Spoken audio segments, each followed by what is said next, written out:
Asato ma sadgamaya tamaso ma jyotirgamaya mrityorma amritam gamaya.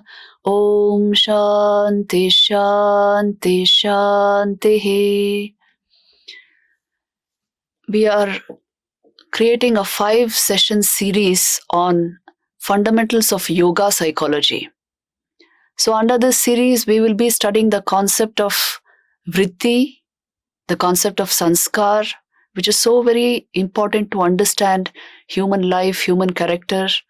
And we will be also discussing the Triguna theory of Sankhya, Sattva, Rajas and Tamas.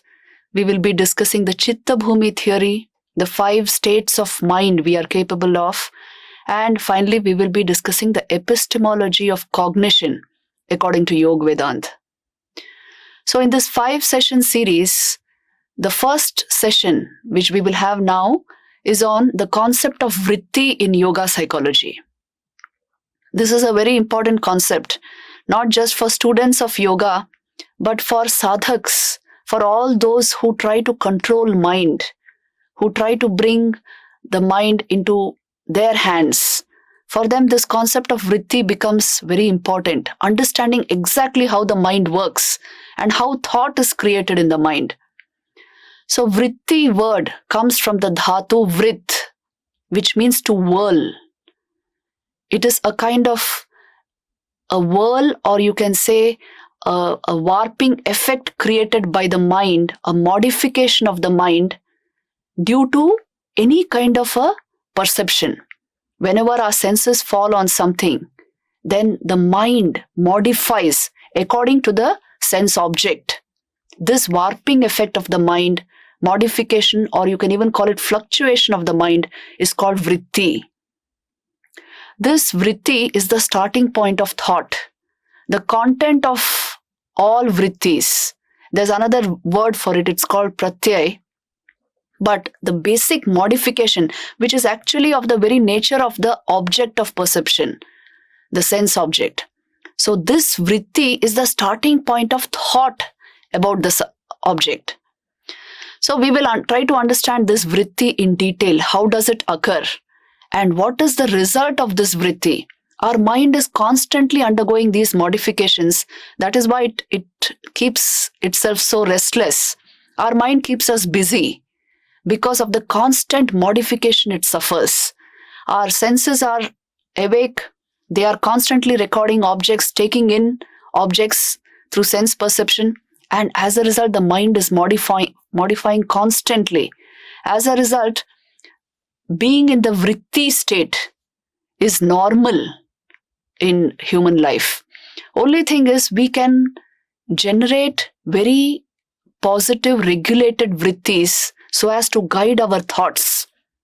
Because after all, our life is a creation of our thoughts. And we can also practice meditation so as to stop the creation of vrittis. You can pause them through the practice of meditation. So all this gives a certain control over the entire mind apparatus. It also brings us to a level of peace and fulfillment within ourselves. It breaks our compulsive habits. It's all to do with manipulating and handling vrittis.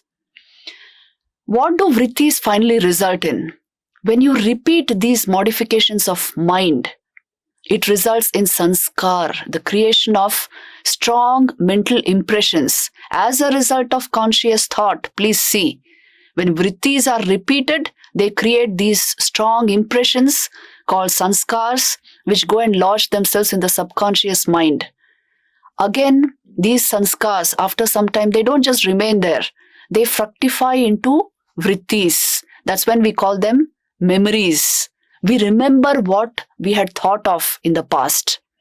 So this comes because in the seed form, the vritti has remained over in the subconscious mind as a sanskar, as an impression. In fact, the whole of human life and human character has to do with these vrittis and sanskars. And these are studied in depth in yoga psychology.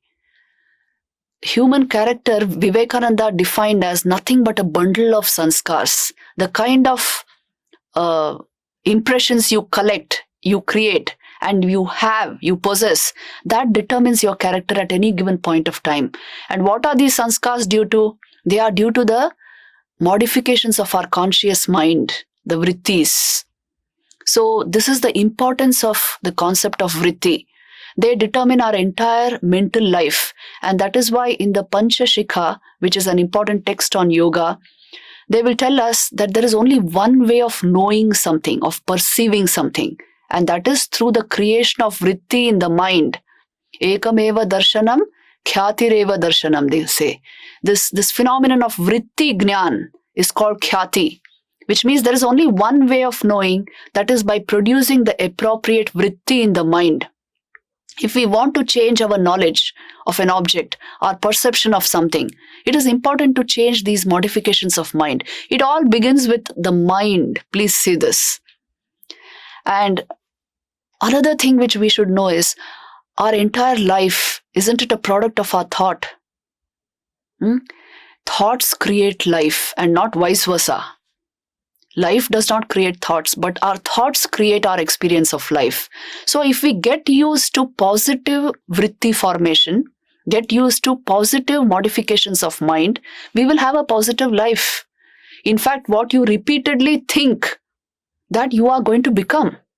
What you repeatedly feel, that you are going to experience in life, and what you repeatedly imagine, that you will create. So the paramount importance of handling our vrittis properly. In the Yoga Sutras of Patanjali, they give us this very important clue as to what yoga is. In this very second sutra, Patanjali gives us this important concept of what yoga is. Yoga actually means stopping the modifications of the mind. Yogastu chitta vritti nirodh. To what effect? Why stop the modifications of the mind? Tada drashta swarupe avasthanam. So that the witness consciousness, the one who is witnessing all the thought forms, the thought modifications of the mind, he can turn towards his source. Because otherwise, we tend to identify with our vrittis, with our thought modifications. So that is the fourth sutra, which says, vritti sarupyam itaratra. If we don't stop these vrittis, we will identify with them.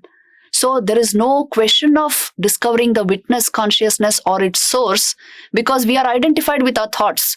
This is the normal functioning of a normal mind. It is constantly identified with its thoughts. So occasionally, if you can stop vrittis or practice pausing them, if you reach the state of yoga, then you disidentify from the entire thought process, and it is only through the thought process that you identify with the body or with the world of objects. Please see this.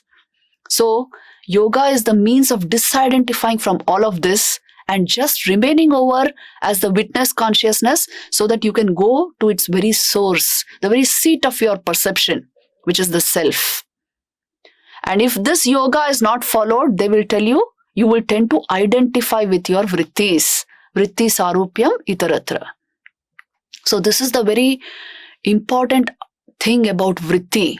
You handle it, you can regulate it, you can stop it, you can make it positive, you can make it negative, no matter what our circumstances, what objects are there around us, what ambience we are in.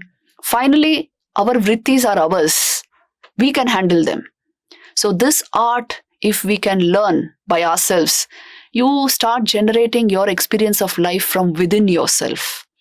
And it is not dependent on somebody. The right person should be before me. The right job should be there. The right boss should be there. Then only I will be happy. There will be no such thing.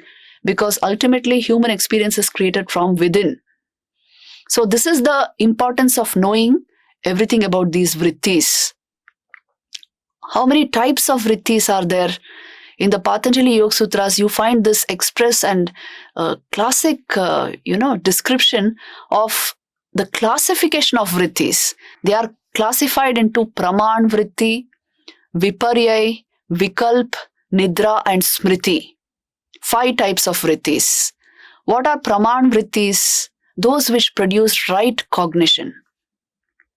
So, under this head, Patanjali gives us, in fact, all the methods of knowledge, what are called pramanas. the means for right knowledge. And they are 6 in number. You might have heard of this: Pratyaksha Praman, Anuman, Upaman, Arthapatti, Anupalabdhi, and Shabda. All of these are means of right cognition or knowledge. So all of these he classifies under Praman Vrittis. The second type of vritti is that which gives false knowledge. It is called Viparyaya. These are the vrittis, thought modifications, which are influenced by our negative emotions or the negative bhavs of our mind. As a result, they deflect knowledge. So we are capable of these kinds of vrittis also, and they result in false knowledge, Viparyaya. The third type of vritti is Vikalpa, imagination or fantasy. So any young person spends a lot of time in this because these are vrittis which you would like to experience. Not that that's the reality of your life or that is the reality of the object in front of you. But this is what you would like to have. So this is the third type of vritti called Vikalpa, Visheshana Kalpitamiti. It is imagined. It is made into that form. This is the third type of vritti. The fourth type is Nidra. Even sleep is classified as a vritti. It is called Abhava Pratyaya Vritti, which means there is no actual content to this vritti. And that is why, but it is still a vritti nevertheless. And this is called Nidra. The fifth type of vritti is Smriti, which we already discussed. When conscious thought is repeated, it becomes a sanskar or a impression, strong impression in the mind. This further, when maintained there for a long time in the subconscious, it fructifies into memories, which again come to the conscious plane and appear like thoughts to us, but they are recollections of past thought, conscious thought. So this is called Smriti, memory. So all of these, please see, they are vrittis. They are modifications of the mind. And your entire knowledge, perception, memory, thinking, emoting, willing, all of these are through vrittis. That is why the Panchashika says, Ekameva darshanam khyatireva darshanam. There is only one way of knowing, and that is through vrittis. All jnana is vritti jnana, other than self-knowledge. Every other jnana is knowledge through vrittis. What is the function of vritti? To generate thought. Now, I can give you an example how exactly vritti generates thought. Suppose, just imagine a rubber sheet. If you throw a ball at this rubber sheet, the sheet undergoes a warping effect and accommodates the ball, as it were, until it falls down. So this warping effect is, you can say, the vritti created in the rubber sheet. If the rubber sheet was the mind, then you would call this warping effect a vritti. And the ball itself is the pratyay. So together they make a thought. But there can be vritti without pratyay. There can be a warping effect without a pratyay even. Because, as in the case of Nidra, there may not be actual content, or it may be just imagination, but still there's a warping effect. So this is how thought is created in the mind. Today we focus so much on behavioral psychology. That is only the very external part of all these mechanisms, Initially, how is thought created in the mind? And what are the factors involved? For this, the understanding of vritti, the modification of mind, is very important. So once we have a grasp on this vritti, we will know how to handle it, how to keep it positive, no matter what our circumstances, how to stop it at will, and how to use it so as to get enough relaxation, peace of mind, so that we are able to function effectively in this world. And for those who want to be yogis, they will know that yoga is all about stopping, pausing, and engaging vrittis in the way the spiritual aspirant wants to move. Finally, yoga is about stopping vritti, because the witness awareness intensifies if you stop thought in a perfectly conscious state. And this itself will lead you to self-knowledge. So this is the knowledge of vrittis which we get from yoga psychology, very important in mind management. To know the heart of mind management, We will have to borrow this concept from yoga psychology. Thank you very much.